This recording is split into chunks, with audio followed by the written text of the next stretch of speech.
여러 정치 현안이 있는데요. 자, 지금 3부에서 예고해드린 대로 더불어민주당의 박주민 의원 모셨는데요. 이에 대한 입장 좀 들어보도록 하겠습니다. 어서 오세요. 예, 안녕하십니까. 지난주까지 원내 수석 부대표셨는데 네네네. 무거운 짐을 내려놓으신 소감이 어떠십니까? 뭐 일단은 아직 뭐 제가 하려고 했던 게 다 끝난 건 아니에요. 몇 가지 제가 좀 챙겨야 될 법들이 남아서 완전히 마음 놓고 쉬지 못하지만 예. 그래도 적어도 지난 주말에는 어린이날을 맞아서 아이하고 잘 놀았습니다. 예. 그 전에는 원내 수석할 때는 주말도 없었어요? 주말 없었죠. 그러니까 그렇죠? 상황실 개념이라고 보시면 돼요. 오. 그러니까 무슨 상황이 발생할지에 대해서 항상 비상 대기하고 있는 네. 예, 그런 개념이라고 보시면 돼요. 그 일은 제일 많은 자리가 원내 제일 수석이라고 하더라고. 많은 자리고요. 게다가 이번에 이제 5월 국회 때 핵심 법안으로 처리하기로 우리 당에서 정한 이태원 특별법이나 전세 사기 피해 지원 특별법 개정안, 최수근 상병 특별법 같은 경우에는 제가 원내 수석을 하기 전부터 각 위원회 위원장급으로 법안들을 만들거나 조율해 왔던 것들이에요. 그렇죠. 그러니까 어떻게 보면 이제 그런 일도 따로 또 원내 수석 업무와 더해서 챙겨야 되다 보니까. 예. 여쭤볼 게 그래서 많은데요. 네. 일단 이거부터 먼저 여쭙고 지금 민정수석을 임명을 했어요. 네네. 성격을 어떻게 그 파악을 하세요, 의원님?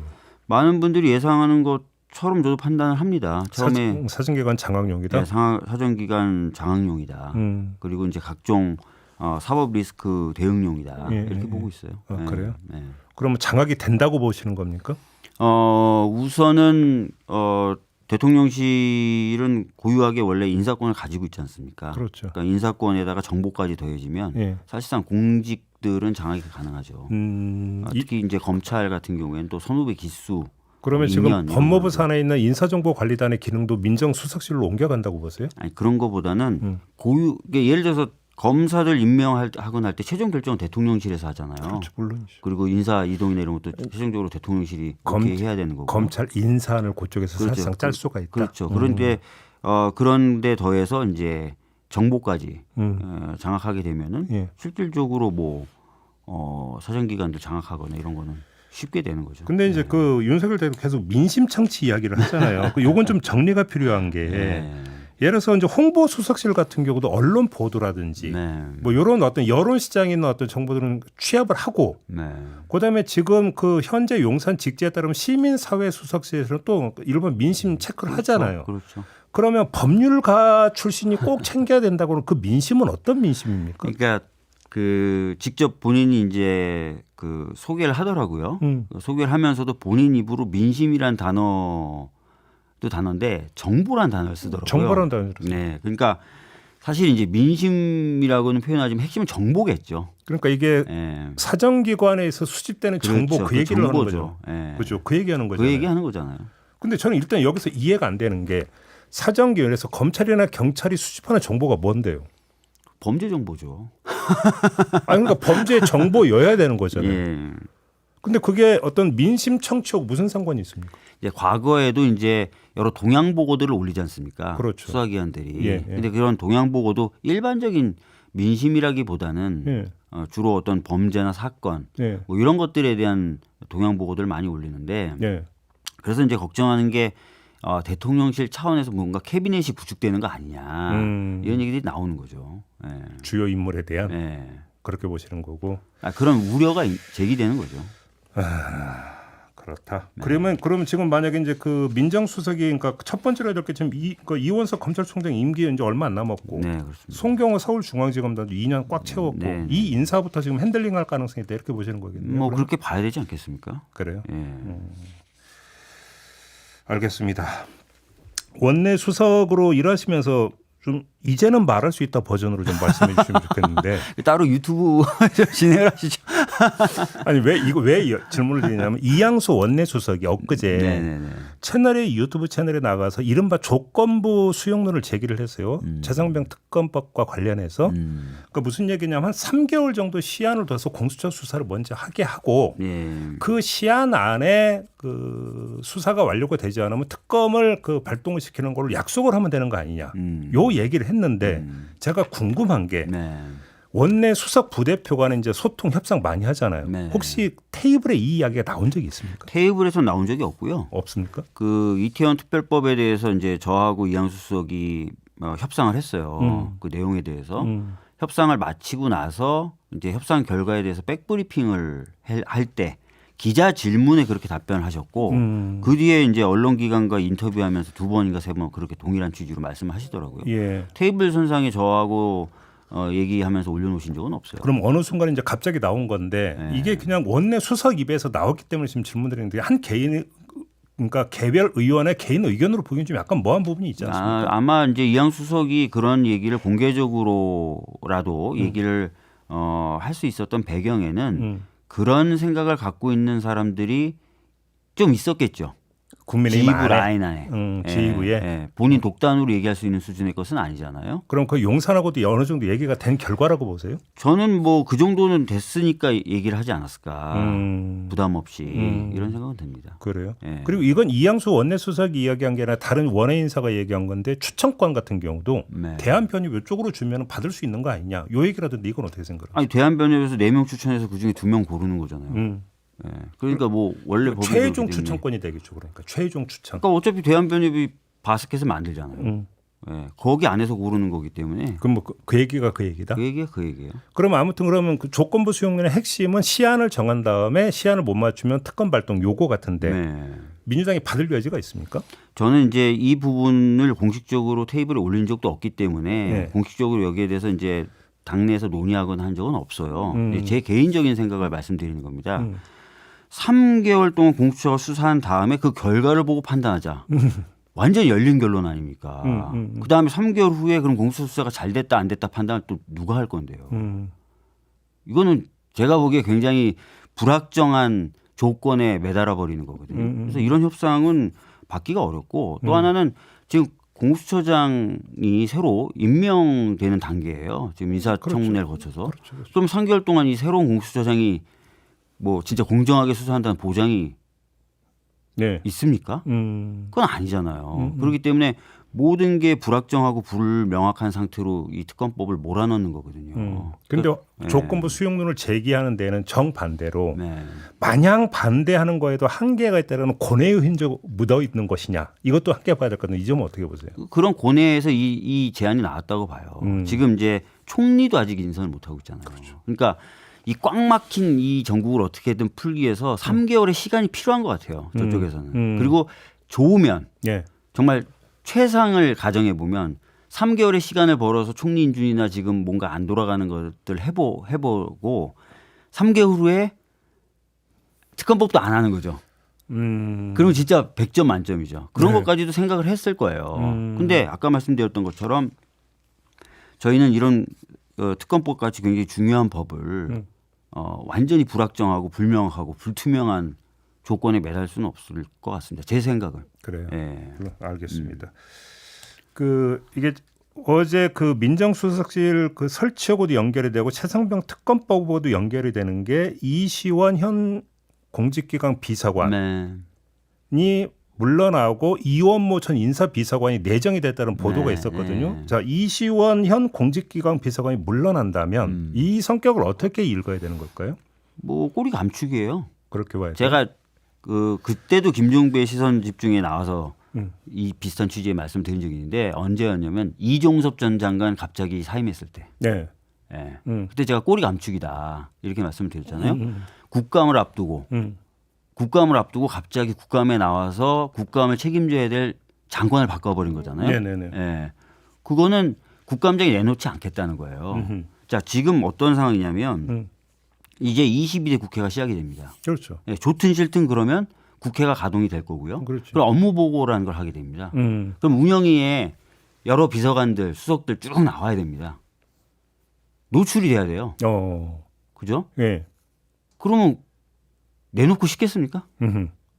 그런 차원이다. 그러니까 일단 꼬리 감추기라고 봐야죠. 그렇게 봐야 되고. 예. 근데 범위를 넓혀서 이종섭 전 국방장관이나 유재현 법무관리관도 이제 8월까지만 하면 이제 끝낸다는 거 아닙니까? 그러면 민간인 신분이 되잖아요. 네. 그러면 이 사람들이 지금 수사기관에 가서 공수처가 되든 나중에 특검이 되든 가서 어떤 이야기를 할지 사실 이런 표현까지 써야 되면 통제가 안 될 수도 있는 거잖아요. 관리가 안 될 수도 있잖아요. 이 점은 어떻게 보세요? 그런 건 뭐 여러 가지 판단을 했겠죠. 그런 부분은. 그래요? 예. 근데 예를 들어서 가장 끔찍한 상황은 국회라는 거기에 이제 카메라도 수십 대 수백 대 들어올 테고 거기 앞에 세워서 그것 때문에. 질문을 받고 답을 하고. 근데 정반대로 과거 청와대 시절을 보면은 청와대 현직 직위가 유지된 상태에서 수사기관에 불려가서 조사받는 일은 갑자기 피해야 된다. 그래서 소환 조사를 앞둔 경우에는 사직을 하는 경우가 종종 있었잖아요. 그 차원으로 이해할 여지는 없습니까? 아니 뭐 조사나 이런 거 받을 때 그 기간에 미치는 영향을 좀 최소화하기 위해서 그만두고 하는 경우들도 있죠. 네. 그렇게 볼 수도 있어요. 예. 근데 유재현 법무관리관 같은 경우도 22대 국회 계속 현직에 있으면 22대 국회 시작되잖아요. 안 나오겠습니까? 국방부 할 때? 불려 나와야죠. 예, 나와야죠. 나오면은 예. 뭐 묵비권 이런 거 제가 봤을 때는 다 이게 다 꼬리 감추기로 보시면 좋을 것 같아요. 네, 그래요.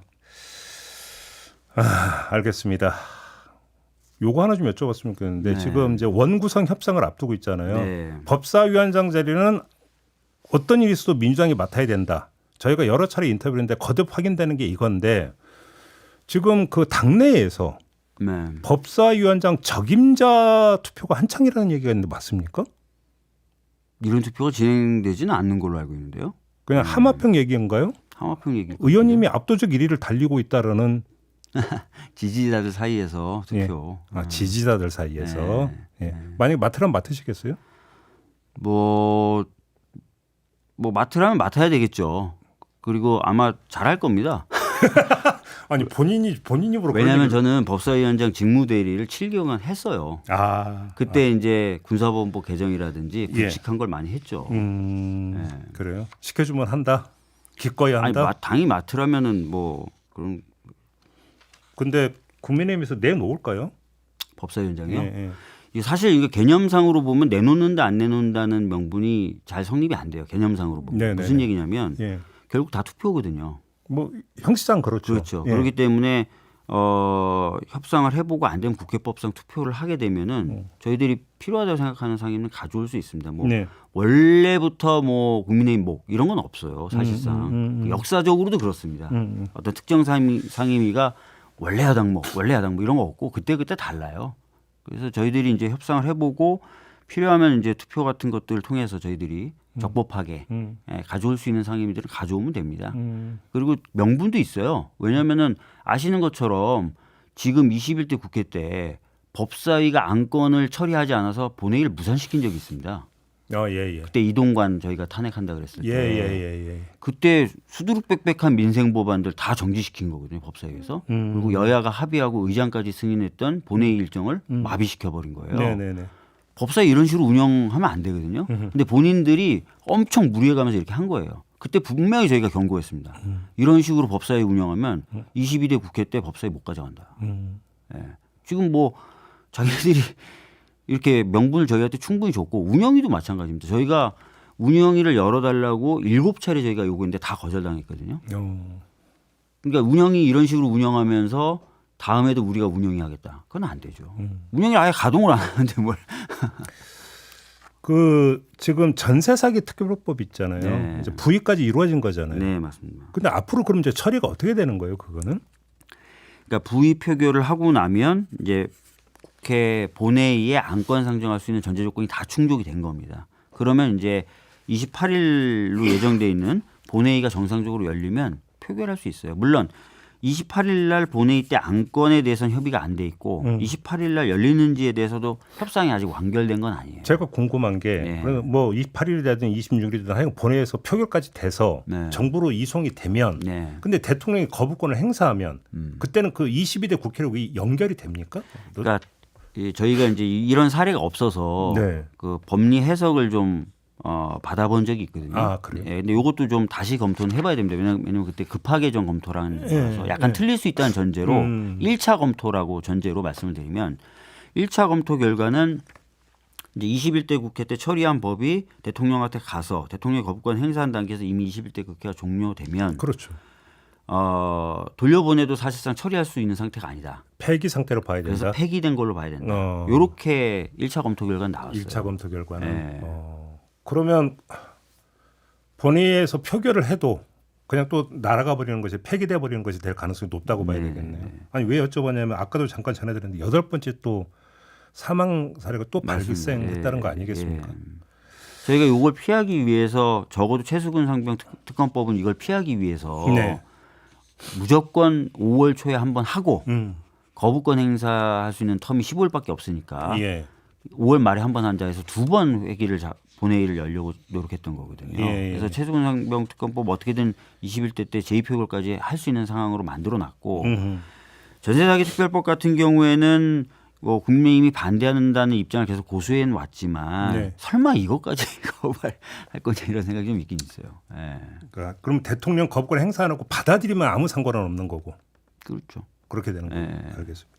시간이 다 됐는데 아까 잠깐 전했는데 연금개혁 지금 결렬 선언이 어제 나왔는데 아직 시간이 좀 남았는데 왜 지금 결렬 선언까지 꼭 해야 되니 이런 또 지적이 청취자들 사이에서 나왔거든요. 글쎄요. 제가 사실은 그 정확한 내용을 속사정까지 파악하고 있지 못한데요. 네.